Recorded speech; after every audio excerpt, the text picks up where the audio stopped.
Hello friends, welcome to our YouTube channel teaching exam overload.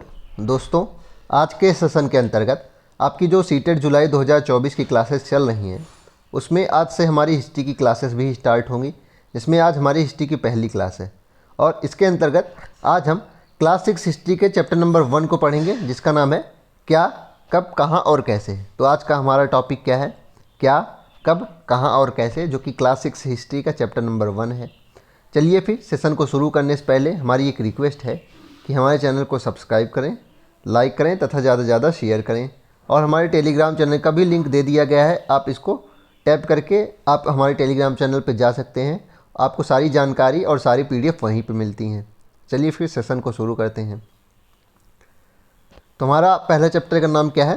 क्या, कब, कहाँ और कैसे। इसमें पहला टॉपिक क्या दिया गया था NCERT में? लोग कहाँ रहते थे। देखते हैं। उत्तर पश्चिम की सुलेमान और किरथर पहाड़ियों का पता लगाइए। अभी देखिएगा मैप दिया गया है।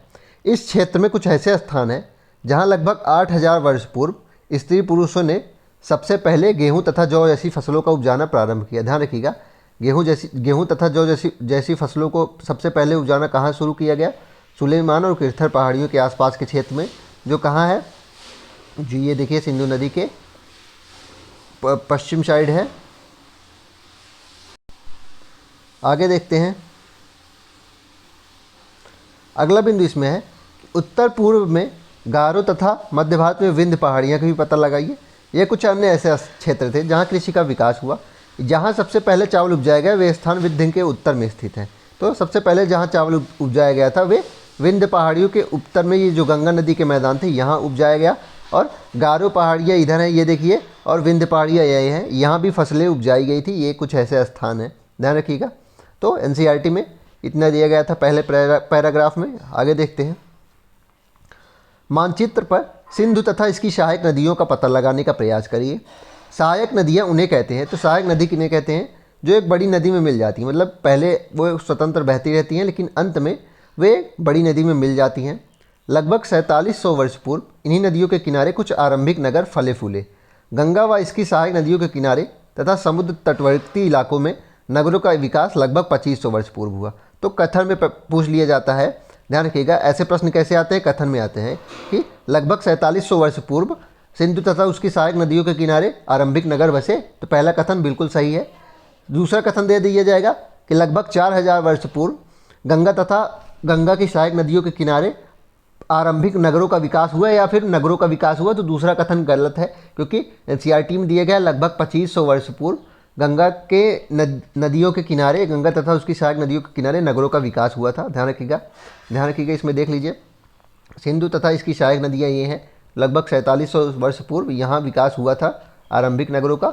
और गंगा नदी के किनारे लगभग 2500 वर्ष पूर्व। हूबहू यही पूछा जाता है, कथन के रूप में देंगे। सिंपल क्वेश्चन नहीं पूछते हैं, कथन के रूप में पूछते हैं। गंगा तथा इसकी सहायक नदी सोन का पता लगाइए। गंगा के दक्षिण में इन नदियों के आसपास का क्षेत्र प्राचीन काल में मगध, जो कि वर्तमान बिहार में पड़ता है, नाम से जाना जाता था। तो चलिए देख लेते हैं। गंगा तथा इसकी सहायक नदी सोन, तो ये गंगा है, ये सोन है। तो यहाँ के जो आसपास क्षेत्र थे, जो आधुनिक बिहार पड़ता है जहाँ पे, वहाँ तब क्या था? मगध था। इसके शासक बहुत शक्तिशाली थे और उन्होंने एक विशाल राज्य स्थापित किया था। तो इसके जो शासक थे मगध के, बहुत ज़्यादा शक्तिशाली थे और विशाल राज्य स्थापित किया था। देश के अन्य हिस्सों में भी ऐसे राज्यों की स्थापना की गई थी। तो देश के अन्य हिस्सों में भी ऐसे राज्यों की स्थापना की गई थी, जिसे क्या कहा जाता था? जिसे महाजनपद कहा जाता था। आगे आप पढ़ेंगे जिसे क्या कहा जाता था? महाजनपद कहा जाता था। महाजनपदों की संख्या कितनी थी? 16 माना जाता है। और भी जगह कई नंबर दिए गए हैं, लेकिन जो सर्वसम्मत है उसे 16 माना जाता है। सबसे शक्तिशाली अगर महाजनपद पूछ लिया जाएगा तो मगध हो जाएगा। ध्यान रखिएगा, सबसे शक्तिशाली महाजनपद मगध हो जाएगा। इसको नोट कर लीजिएगा, महाजनपद ही मगध था, जो आधुनिक बिहार में पड़ता है। देश के नाम अब देख लेते हैं। अपने देश के लिए हम प्रायः इंडिया तथा भारत जैसे नामों का प्रयोग करते हैं। तो हम अपने देश के लिए या तो इंडिया नाम का प्रयोग करते हैं, या भारत का, हिंदुस्तान का भी प्रयोग करते हैं। इंडिया शब्द किससे बना है? ध्यान रखिएगा, बहुत इंपॉर्टेंट है। इंडिया शब्द इंडस शब्द से निकला है, जिसे संस्कृत में सिंधु कहा जाता है। ध्यान रखिएगा, इंडिया शब्द इंडस या सिंधस से निकला है, जिसे संस्कृत में सिंधु कहा जाता है। तो सिंधु जो है उसको इंग्लिश में सिंधु नदी को क्या कहा जाता है? इंडस रिवर कहा जाता है। ध्यान रखिएगा। और इसी रिवर से क्या निकला है? इंडिया शब्द निकला है। अपने एटलस में ईरान और यूनान का पता लगाइए। लगभग 2500 वर्ष पूर्व उत्तर पश्चिम की ओर आने वाले ईरानियों और यूनानियों ने सिंध को हिंदोस अथवा इंदोस और इस नदी के पूर्व में स्थित भूमि प्रदेश को इंडिया कहा था। बहुत इंपॉर्टेंट पॉइंट है, बहुत बार प्रश्न पूछा गया है कि यहाँ से नोट कर लीजिए यहाँ तक। ईरान और यूनान से आने वाले लगभग 2500 वर्ष पूर्व उत्तर पश्चिम की ओर से आने वाले, मतलब ईरान और यूनान के लोगों जो 2500 वर्ष पूर्व आए थे, उन्होंने सिंधु को क्या कहा, हिंदोस कहा और इंदोस कहा। और यहाँ के पूर्व में स्थित रहने वाले, ध्यान रखिएगा, पश्चिम दे देगा तो कथन गलत हो जाएगा, उत्तर या दक्षिण दे देगा कथन के रूप में पूछता है तो गलत हो जाएगा। तो उत्तर पश्चिम की ओर से आने वाले ईरानियों और यूनानियों ने, जो कि 2500 वर्ष पूर्व आए थे, सिंधु को हिंदोस तथा इंदोस कहा था। और इस नदी के पूर्व में स्थित रहने वाले लोगों को इस नदी के पूर्व में स्थित जो भूमि प्रदेश था उसे क्या कहा गया, इंडिया कहा गया था। अगला पॉइंट देख लेते हैं, भारत क्यों नाम पड़ा। भारत नाम का प्रयोग उत्तर पश्चिम में रहने वाले लोगों के एक समूह के लिए किया जाता था। इस समूह का उल्लेख संस्कृत की आरंभिक कृति ऋग्वेद में भी मिलता है। ध्यान रखिएगा, भारत का प्रयोग किस लिए किया जाता था, जो उत्तर पश्चिम में रहने वाले लोग थे उनके समूह को भारत का नाम प्रयोग किया जाता था। ध्यान रखिएगा, और उसी से भारत वर्ड निकला है। और इसका उल्लेख लगभग 3500 वर्ष पूर्व जो सबसे पुरानी आरंभिक कृति के रूप में माना जाता है वैदिक धर्म में, ऋग्वेद है, जो सबसे पहला वेद है, उसमें भी मिलता है। बाद में इसका प्रयोग देश के लिए होने लगा। तो बहुत इंपॉर्टेंट पॉइंट है, लगभग 2500 वर्ष पूर्व उत्तर पश्चिम की ओर से आने वाले ईरानियों और यूनानियों ने सिंधु को हिंदोस या इंदोस कहा तथा इसके पूर्व में रहने वाले जो भूमि प्रदेश था उसको इंडिया कहा। और भारत का प्रयोग उत्तर पश्चिम में रहने वाले लोगों के समूह के लिए किया जाता था। अब हम अतीत के बारे में कुछ जान लेते हैं। अतीत की जानकारी हम कई तरह से प्राप्त कर सकते हैं। इनमें से एक तरीका अतीत में लिखी गई पुस्तकों को ढूंढना और पढ़ना है। ये पुस्तकें हाथ से लिखी जाती थी, इसी कारण इसे पांडुलिपि कहा जाता था। तो चूँकि ये जो पुस्तकें थी हाथ से लिखी जाती थी इसलिए इसे पांडुलिपि कहा जाता था। पांडुलिपि, अंग्रेजी में पांडुलिपि को क्या कहा जाता है, मैनू स्क्रिप्ट कहा जाता है। मैनू स्क्रिप्ट दो शब्दों से मिलकर बना है लैटिन भाषा के। एक मैनू हो जाएगा जिसका अर्थ होता है हाथ, और स्क्रिप्ट मतलब कि लिखी हुई। तो जो हाथ से लिखी हुई किताबें होती थी उसे मैनू स्क्रिप्ट या फिर पांडुलिपि कहा जाता था। ये पांडुलिपियाँ लिखी किस पे जाती थी, ये पांडुलिपियाँ प्रायः ताड़पत्रों पे अथवा हिमालय क्षेत्र में उगने वाले भुज नामक पेड़ की छाल से विशेष तरीके से तैयार की गई भोजपत्र पर लिखी जाती थी। ये भी बहुत इंपॉर्टेंट पॉइंट है, कथन में ये सारे पॉइंट्स पूछते हैं कि ये जो मैन्यूस्क्रिप्ट होते थे ये ताड़पत्र अथवा हिमालय क्षेत्र में उगने वाले भोज नामक पेड़ की छाल से विशेष तरीके से तैयार किए गए भोजपत्र पे लिखी मिलती थी। अगला पॉइंट देखते हैं, लगभग 2250 वर्ष पूर्व यह अभिलेख वर्तमान अफगानिस्तान के कंधार से प्राप्त हुआ है। तो एक अभिलेख है जो अफगानिस्तान के कंधार में प्राप्त हुआ है। यह अभिलेख अशोक नामक शासक के आदेश पर उत्कीर्ण करवाया गया था। यह अभिलेख इस क्षेत्र के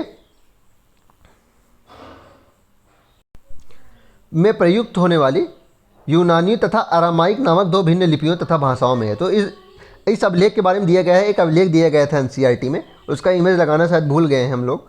तो इसमें क्या था कि लगभग 2250 वर्ष पूर्व अभिलेख ये मिला कहाँ था, अफगानिस्तान के कंधार नामक स्थान पर मिला था। यह अशोक का अभिलेख माना बच जाता है। और इसकी खास बात क्या है कि इसमें दो भिन्न लिपियों का प्रयोग किया गया है, एक यूनानी एक अरामाइक। ध्यान रखिएगा, एक यूनानी और एक अरामाइक लिपियों का प्रयोग किया गया है। बहुत इंपॉर्टेंट पॉइंट है। आगे देखते हैं।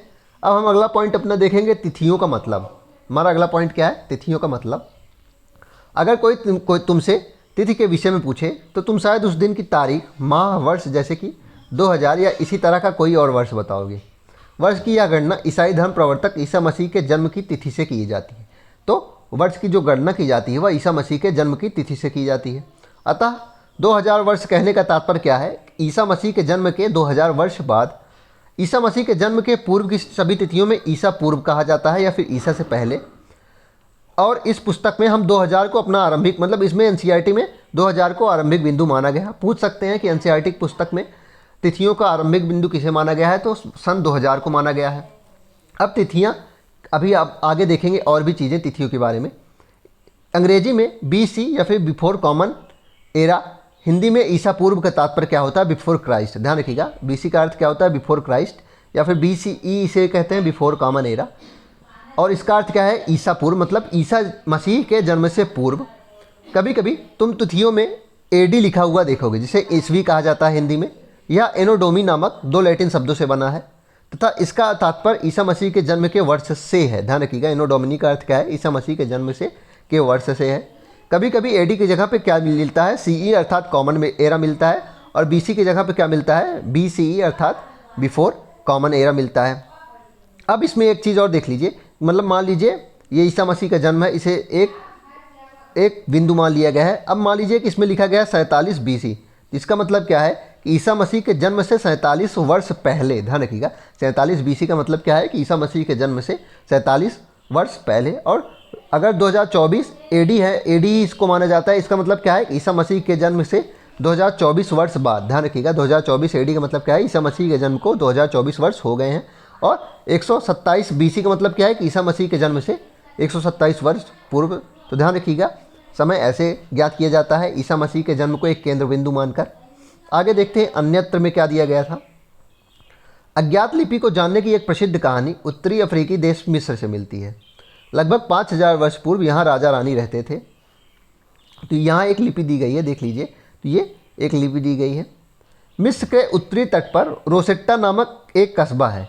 यहाँ से एक ऐसा उत्कोडित पत्थर मिला है जिस पर एक ही लेख 3 भिन्न भिन्न भाषाओं तथा लिपियों, यूनानी तथा मिस्री लिपि के 2 प्रकारों में है। कुछ विद्वान यूनानी भाषा पढ़ सकते थे। उन्होंने बताया कि यहाँ राजाओं तथा रानियों के नाम एक छोटे से फ्रेम में दिखाए गए हैं। इसे कारतूस कहा जाता था, ध्यान रखिएगा इंपॉर्टेंट है। इसके बाद विद्वानों ने यूनानी तथा मिस्री संकेतों को अगल बगल रखते हुए मिस्री अक्षरों की समानार्थक ध्वनियों की पहचान की। जैसे कि तुम देख सकते हो यहाँ L अक्षर के लिए शेर तथा A अक्षर के लिए चिड़िया के चित्र बने हैं। तो ध्यान रखिएगा, इसको देख लीजिए, L अक्षर के लिए शेर और P के लिए स्क्वायर बना है, ध्यान रखिएगा, T के लिए हाफ सर्कल बना है, M के लिए ऐसा निशान बना है और A के लिए क्या बना है, A के लिए पक्षी का निशान बना है। तो इस प्रकार इसमें बताया गया है। ये मिला कहाँ है, ये उत्तरी अफ्रीकी देश मिस्र में मिला है और ये 5000 वर्ष पूर्व है। इसमें 3 लिपियों का प्रयोग किया गया है, 3 भिन्न भिन्न भाषाओं का। यूनानी की एक भाषा है, यूनानी लिपि की, और मिस्र लिपि की 2 भाषा है। और इसमें कुछ जब विद्वानों ने इन सभी भाषाओं को अगल बगल रख के देखा तो पता चला कि इसमें विभिन्न भाषाओं के लिए मतलब विभिन्न संकेतों का प्रयोग किया गया। जैसे कि यल के लिए शेर का प्रयोग किया गया, टी के लिए हाफ सर्कल का, पी के लिए स्क्वायर का, आई के लिए देखिए ऐसे निशान बने हैं, यस के लिए ये, और पी के लिए और ए के लिए देखिए पक्षियों के निशान बने हैं। तो इस प्रकार इसमें इंपॉर्टेंट पॉइंट्स ये थे। कुछ महत्वपूर्ण तिथियाँ इसमें दी गई थी जो पूछ ली जाती हैं डायरेक्ट, कि कृषि का आरंभ कितने वर्ष पूर्व हुआ है, तो 8000 वर्ष पूर्व हुआ है। सिंधु सभ्यता के प्रथम नगर जो बसे, ध्यान रखिएगा, जो अब ऊपर पढ़ाए गए थे जो प्रमुख डेट्स थी उसको समराइज किया गया है। सिंधु सभ्यता के प्रथम नगर 4700 वर्ष पूर्व सिंधु तथा इसकी सहायक नदियों के किनारे। गंगा घाटी के नगर मगध का जो बड़ा राज्य था वो 2500 वर्ष पूर्व, ध्यान रखिएगा, गंगा घाटी के नगर मगध का जो बड़ा राज्य बना वो 2500 वर्ष पूर्व। वर्तमान लगभग 2000 वर्ष पूर्व नगर बसे हैं, ध्यान रखिएगा। चलिए फिर इसी के साथ आज के सेशन को हम समाप्त करते हैं। आशा करता हूँ कि आपको यह सेशन पसंद आया होगा। अगर आप इसी तरह के अन्य सेशन भी देखना चाहते हैं तो हमारी यूट्यूब चैनल को लाइक करें, सब्सक्राइब करें तथा ज़्यादा से ज़्यादा शेयर करें। साथ ही अगर आप इसकी PDF प्राप्त करना चाहते हैं तो हमारे टेलीग्राम चैनल का लिंक डिस्क्रिप्शन बॉक्स में है, आप उसको ज्वाइन कर लीजिए, आपको सारी PDF वहीं मिलेंगी। चलिए फिर, धन्यवाद।